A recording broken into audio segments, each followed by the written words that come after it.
Hello everyone, कैसे हैं आप लोग। आई होप आप लोग अच्छे होंगे और आपकी पढ़ाई भी अच्छे से हो रही होगी। आज के इस वीडियो में हम लोग गोलीय दर्पणों द्वारा प्रतिबिंब बनना पढ़ेंगे। तो आइए आज का वीडियो शुरू करते हैं और आज का पहला टॉपिक लेते हैं।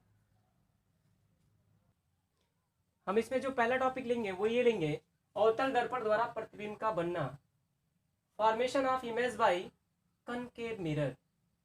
और इसमें जो बहुत सारी 5-6 स्थितियाँ होंगी, लगभग 6 स्थितियाँ होंगी। और जो इसमें से पहला जो स्थिति ये है कि जब वस्तु अनंत पर स्थित हो, मतलब हमारा दर्पण है, सपोज कीजिए ये हमारा दर्पण है और बहुत दूर अनंत पर क्या है वस्तु अगर स्थित है, यानी बहुत दूर स्थित है, तो उस स्थिति में जो ये प्रतिबिंब बनेगा, प्रतिबिंब वास्तविक होगा और फोकस पर बनेगा। और कैसा होगा, वो वस्तु जो होगी, वस्तु का प्रतिबिंब उल्टा बनेगा और वस्तु से बहुत छोटा कैसा होगा, लगभग बिंदु के आकार का होगा। और जिधर वस्तु हमारी रखी गई है उधर ही क्या होगा, इसका प्रतिबिंब बनेगा, वास्तविक होगा। ये हमारा दर्पण है, ये हमारा अवतल दर्पण है। इसमें ये बाहरी सतह जो कलई की गई है इसका परावर्तक तल है और ये वस्तु अनंत पर रखी गई है। तो अनंत पर जब रखी गई है तो वहां से किरणें आएंगी। हम जहां जानते हैं कि जहाँ पे क्या होती है, दो किरणें एक दूसरे को इंटरसेक्ट करती हैं, वहीं पे क्या होगा, वस्तु से आने वाली दो किरणें क्या होंगी, एक दूसरे को इंटरसेक्ट करेंगे, वहीं पे क्या होगा, उसका इमेज फॉर्मेशन होगा। तो अनंत पे रखी गई है वस्तु, वहां से एक किरण समांतर अक्ष पे आ रही है और यहाँ पे आ रही है और दूसरा इसके समानांतर आ रही है। एक मुख्य अक्ष पे आ रही है और दूसरा कहाँ पे आ रही है, समानांतर, इसके समानांतर आ रही है। तो जब ये आएगी यहाँ से रिफ्लेक्ट होके कहाँ से जाएगी, ये फोकस से, मुख्य फोकस से होके जाएगी। और एक इधर से ही आ रही है और अगर ये भी आ रही है तो ये भी कहाँ से जाएगी, फोकस से होके जाएगी। और उस स्थिति में जो प्रतिबिंब बनेगा कहाँ पे बनेगा, फोकस पे बनेगा, बिंदु के आकार का होगा और कैसा होगा, वास्तविक होगा। और किधर बन रहा है, तो जिधर हमारी वस्तु है उधर ही क्या हो रहा है, हमारा प्रतिबिंब भी बन रहा है। तो ये पहला सिचुएशन था। अगर दूसरे सिचुएशन की बात करें तो दूसरा जो स्थिति है वो ये है कि जब वस्तु अनंत व वक्रता केंद्र के बीच स्थित हो। ये हमारा देखिए, ये हमारा दर्पण है और ये इसका क्या है, मुख्य फोकस बिंदु है। ये क्या है, इसका वक्रता केंद्र है और वक्रता केंद्र और ये इसके इधर क्या होगा, अनंत होगा। मैंने बहुत दूर पे जाएंगे तो क्या होगा, अनंत होगा। तो वस्तु हम कहाँ रखे हैं, वक्रता केंद्र से इधर रखे हैं, अनंत से और वक्रता केंद्र के बीच में कहीं अगर कोई वस्तु रखी गई है, वो वस्तु क्या है, अगर ए बी है एक वो वस्तु, तो यहाँ से एक किरणें जाएंगी जो क्या होंगी, मुख्य अक्ष के समानांतर जाएंगी, समानांतर जाएंगी तो कहाँ से आएंगी, वो फोकस से होकर आती है, जैसा कि अभी हम लोग पहले भी देखे हैं। और दूसरा क्या होगा, एक एक जो यहाँ से किरण निकलेगी वो कहाँ से होके जाएगी, फोकस से होके जाएगी और मुख्य फोकस से होके जब जाएगी तो वो क्या होगी, ऐसे रिफ्लेक्ट होके ऐसे चली जाएगी, पैरेलल हो जाएगी। और तीसरा जो है वो कहाँ से जाएगी, केंद्र से होकर जाएगी और जो केंद्र से होकर जाती है वो उधर ही क्या होती है, रिफ्लेक्ट हो जाती है। मतलब जो केंद्र से होकर आती है जिस दिशा में, उसी दिशा में क्या हो जाती है, परावर्तित भी हो जाती है। तो हम अगर देखें तो ये तीनों किरणें कहाँ पे मिल रही हैं, ए डैश पे मिल रही हैं, मतलब या इस बिंदु पे मिल रही हैं। और इस बिंदु पे अगर देखें तो इसका जो प्रतिबिंब है कैसा बन रहा है, उल्टा बन रहा है, बी डैश ए डैश बन रहा है। तो ये क्या होगा, वस्तु का प्रतिबिंब होगा जो कहाँ पे रखा गया है, वक्रता केंद्र तथा अनंत के बीच रखा गया है। तो इसकी अगर अगर प्रकृति की बात करें तो प्रकृति कैसा होगा, वास्तविक होगा। तो यानी जो प्रतिबिंब बनेगा वो कैसा होगा, वक्रता केंद्र, वक्रता केंद्र और फोकस के बीच बनेगा। कहाँ पे बनेगा, वक्रता केंद्र और फोकस के, मुख्य फोकस के बीच बनता है। और कैसा होता है, तो वास्तविक होता है। और कैसा होगा, जो तो ये उल्टा होगा, यानी जो वस्तु, जो अगर वस्तु का सिर अगर ऊपर है तो इधर कैसे दिखेगा, नीचे दिखेगा। यानी अगर हम मिला जुला के बात कहें तो कह सकते हैं कि जब वस्तु अनंत व वक्रता केंद्र के बीच रखी जाती है तो उसका प्रतिबिंब फोकस पर, फोकस तथा वक्रता केंद्र के बीच बनता है तथा वो कैसा होता है, वास्तविक होता है। और उल्टा तथा वस्तु से छोटा होगा। मतलब अगर वस्तु वस्तु सपोज कि 10 सेंटीमीटर है तो 10 सेंटीमीटर से छोटा ही इसका क्या होगा, प्रतिबिंब बनेगा। जो हमारी तीसरी स्थिति है वो ये है कि जब वस्तु वक्रता केंद्र सी पर स्थित हो तो उस स्थिति में जो प्रतिबिंब बनेगा, प्रतिबिंब वास्तविक उल्टा वो वक्रता केंद्र पर वस्तु के ही आकार का बनता है। ये हमारा डायग्राम है, ये हमारा क्या है, दर्पण है, उत्तल दर्पण है, ये कलई किया हुआ है। हमने क्या रखा, ये इसका मुख्य फोकस है और यहाँ पे इसका क्या है, केंद्र है सी। और इसी पर हमने एक वस्तु रखा, क्या है, ए बी। ए बी हमने एक यहाँ पे वस्तु रख दिया। तो ए बी रखा है तो ए से दो किरणें निकलेंगी, एक क्या होगी, मुख्य अक्ष के समानांतर आएगी, जो समानांतर आती है कहाँ से आती है, तो वो मुख्य फोकस से होकर जाएगी। और जो एक जो होगी वो जो मुख्य फोकस से आएगी वो क्या हो जाएगी, अक्ष के समानांतर हो जाएगी। और जब दोनों ये किरणें जो दोनों परावर्तन के पश्चात जहाँ पे मिलेंगी वहीं पे क्या बनेगा, इसका इमेज बनेगा, तो जब ये कहाँ मिलेंगी तो ये ए डैश पे मिलेंगी। ए डैश को अगर हम ऊपर की तरफ मिलाएं तो क्या हो जाएगा, बी डैश हो जाएगा। और देखें तो ए जहाँ पे हमने वस्तु रखा था यानी केंद्र पे वस्तु रखा था, तो इसका प्रतिबिंब भी कहाँ पे बना, केंद्र पर ही बना। यानी जहाँ पे वस्तु रखी गई है, यानी जब वक्रता केंद्र पर वस्तु रखी जाएगी तो उसका जो प्रतिबिंब है वो कहाँ पे बनेगा, केंद्र पर ही बनेगा। डायग्राम से भी स्पष्ट हो गया। और जो चौथा स्थिति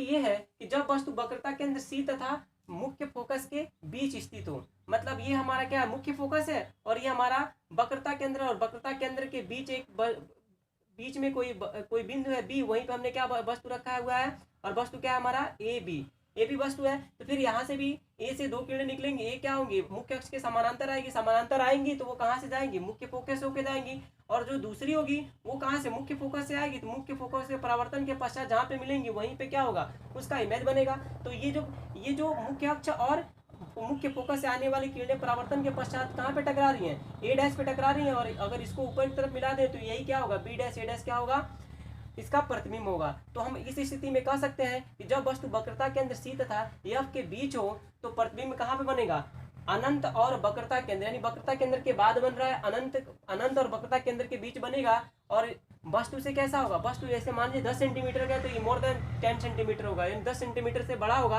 यानी वस्तु से क्या होगा, बड़ा होगा। और चूंकि ये वस्तु की ओर ही बन रहा है इसलिए कैसा होगा, वास्तविक होगा। और कैसा होगा, उल्टा होगा।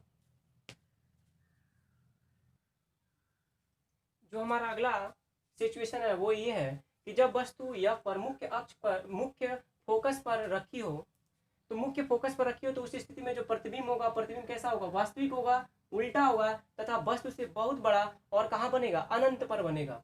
ये हमारा क्या मुख्य फोकस है, ये हमारा दर्पण है, ये मुख्य प्रिंसिपल एक्सिस है, और ये यहाँ पे क्या मुख्य फोकस है। मुख्य फोकस पे कोई वस्तु रखी गई है तो यहाँ से किरणें निकलेंगी और परावर्तन के बाद इसके समानांतर हो जाएंगी, फिर यहाँ से भी निकलेंगी और इसके बाद यहाँ से भी टकरा के क्या हो जाएगी, समानांतर हो जाएंगी। और जब समानांतर हो जाएंगी तो उस स्थिति में जो प्रतिबिंब बनेगा कहाँ पे बनेगा, अनंत पर बनेगा। यानी एक दूसरे को जहाँ पे टकराएंगी, टकराएंगी कहाँ पे, मान लीजिए अनंत पे टकराती हैं, एक दूसरे को इंटरसेक्ट करती हैं, तो इसका प्रतिबिंब कहाँ पे बनेगा, अनंत पे बनेगा। तो ये क्या होगा, जब वस्तु मुख्य फोकस पर स्थित होगी तो प्रतिबिंब कहाँ पे बनेगा, अनंत पर बनेगा।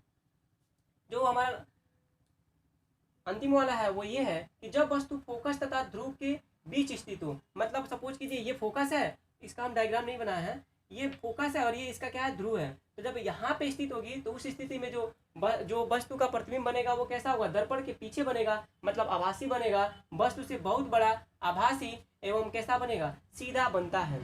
तो ये तो रहा हमारा अलग अलग एक एक टॉपिक को हमने क्या किया, किरण की सहायता से देखा। ये काफ़ी इंपॉर्टेंट टॉपिक है, सभी लोग अच्छे से देख लीजिएगा, समझ लीजिएगा। नहीं समझ में आएगा तो कमेंट करके जरूर बताइएगा। अगर इसको हम क्या करें, एक टेबल के थ्रू, अगर टेबल की सहायता से अगर इसको हम क्या करें, समझना चाहें तो इसके लिए हम इस टेबल की सहायता से भी क्या कर सकते हैं, वही सेम सिचुएशन है, बस यहाँ पे क्या है, टेबल के थ्रू आसानी से इसको हम क्या कर सकते हैं, समझ सकते हैं, याद करने में भी क्या होगी, आसानी होगी। लेकिन जब इसका हम न्यूमेरिकल करें, जब हम इस चैप्टर का न्यूमेरिकल करेंगे तो न्यूमेरिकल में आपको ट्रिक बताएंगे और उस ट्रिक से आप 1 मिनट में ही किसी वस्तु का प्रतिबिंब, अगर वस्तु कहाँ पे रखी जाएगी तो प्रतिबिंब कहाँ बन जाएगा, ये हम ज्ञात कर लेंगे। जो हमारा अगला टॉपिक है वो ये है, उत्तल दर्पण द्वारा प्रतिबिंब का बनना, formation of image by convex mirror. तो कन्वेक्स मिरर में बहुत सारी स्थितियां नहीं होंगी, मुख्यतः जो हम पढ़ेंगे वो 2 सिचुएशन में पढ़ेंगे कि 2 सिचुएशन में अगर वस्तु को रखें तो उसका प्रतिबिंब कैसे बनेगा, कैसा होगा। तो पहला जो होगा वो ये है कि जब वस्तु अनंत पर स्थित हो, तो जो वस्तु अनंत पर स्थित होगी, सपोज कीजिए ये अनंत है, इन्फिनाइट पे रखा गया है, तो जब इन्फिनाइट पे ये वस्तु ए भी रखी गई है तो उससे 2 किरणें निकलेगी। हम यहाँ पे पास में दिखा दिए हैं क्योंकि ये है कहाँ पे है, अनंत पे है, तो अनंत पे रखा जाएगा तो इससे 2 किरणें आएंगी, एक क्या होंगे, मुख्य अक्ष के समानांतर आएंगे, जो मुख्य अक्ष के समानांतर आएंगी वो क्या होंगी, ये इसका परावर्तक तल, ये हमारा दर्पण है और ये इसका जो अंदर वाला भाग है वो क्या किया गया है, कलई किया हुआ है, और ये इसका परावर्तक पृष्ठ है, तो यहाँ से परावर्तित होकर ये किरणें से चली जाएंगी।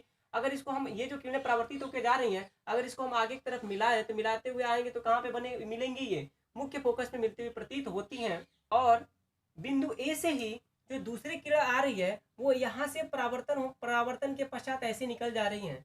अगर हम इसको क्या करें, अगर पीछे की तरफ बढ़ाते हुए जाएं तो ये कहाँ पे मिलती हुई प्रतीत होंगी, बिंदु एफ पे। और उस स्थिति में ये दोनों जो किरणें हैं वो कहाँ पे मिलती हुई प्रतीत हो रही है, एक दूसरे को कहाँ पे इंटरसेक्ट कर रही है, प्रतिच्छेदित कर रही है, तो बिंदु एफ पे। और बिंदु एफ ही क्या होगा, इमेज होगा, प्रतिबिंब होगा। तो उस स्थिति में उत्तल दर्पण के द्वारा जब वस्तु अनंत पर रखी रहती है तो उसका जो प्रतिबिंब बनता है कैसे होता है, तो प्रतिबिंब आभासी होता है, सीधा होता है, वस्तु से अत्यंत छोटा तथा फोकस पर बनता है।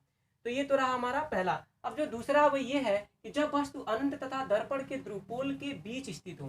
तो ये देखिए, ये हमारा दर्पण है और ये इसका पोल है, और इधर अनंत है, और अनंत के बाद यानी और ध्रुव के पहले कोई वस्तु ए बी रखी गई है। वहां से भी दो किरणें निकल रही है बिंदु ए से, एक जो टकरा के ऐसे निकल जा रही है और जो दूसरी है वो जिधर से आ रही है उधर ही से टकरा के वापस जा रही है। तो अगर दोनों किरणों को अगर हम क्या करें, आगे की तरफ बढ़ाएं, तो ये जो जो ऐसे जो समानांतर आ रही है वो टकरा कैसे जा रही है, तो वो कहाँ से जा मिलती हुई प्रतीत होंगी, मुख्य फोकस से। जबकि ये जो जो आ रही है और टकरा के उधर ही चली जा रही है, अगर इसको हम आगे की तरफ लेके जाए तो ये कहाँ से जाती हुई प्रतीत होंगी, केंद्र से। और जब दोनों को हम क्या करें, पीछे की तरफ बढ़ाए, तो दोनों एक दूसरे को कहाँ पे इंटरसेक्ट किए हैं, इस बिंदु पे। और ये जो बिंदु है यही क्या होगा, ए डैश बी डैश, यही क्या होगा, वस्तु जो वस्तु ए बी है उसका प्रतिबिंब होगा। तो उस स्थिति में हम कह सकते हैं कि जब वस्तु अनंत तथा दर्पण के ध्रुव के बीच में स्थित हो, तो जो उत्तल दर्पण है, उत्तल दर्पण के द्वारा जो प्रतिबिंब बनता है वो कैसा होता है, आभासी होता है, क्योंकि ये दर्पण के पीछे बन रहा है। दूसरा सीधा होता है, वस्तु से छोटा, तथा मुख्य फोकस तथा ध्रुव के बीच होता है। ये मुख्य फोकस है और ये ध्रुव, और दोनों के बीच में ये हमारा क्या है, वस्तु का प्रतिबिंब बन रहा है। तो ये था हमारा उत्तल दर्पण के द्वारा प्रतिबिंब का बनना। अगर इसको भी हम चाहें तो एक टेबल के थ्रू, ये जो टेबल दिया जा रहा है इससे हम क्या कर सकते हैं, याद करके आसानी से इसको समझ सकते हैं। जब हम न्यूमेरिकल करेंगे तो इसके लिए भी हम क्या करेंगे, ट्रिक पढ़ेंगे और आसानी से बता देंगे कि किस सिचुएशन में अगर वस्तु रखी जाएगी तो प्रतिबिंब कैसे बनेगा। फिलहाल इस वीडियो में इतना ही, जल्दी मिलेंगे अगले वीडियो में, तब तक के लिए धन्यवाद।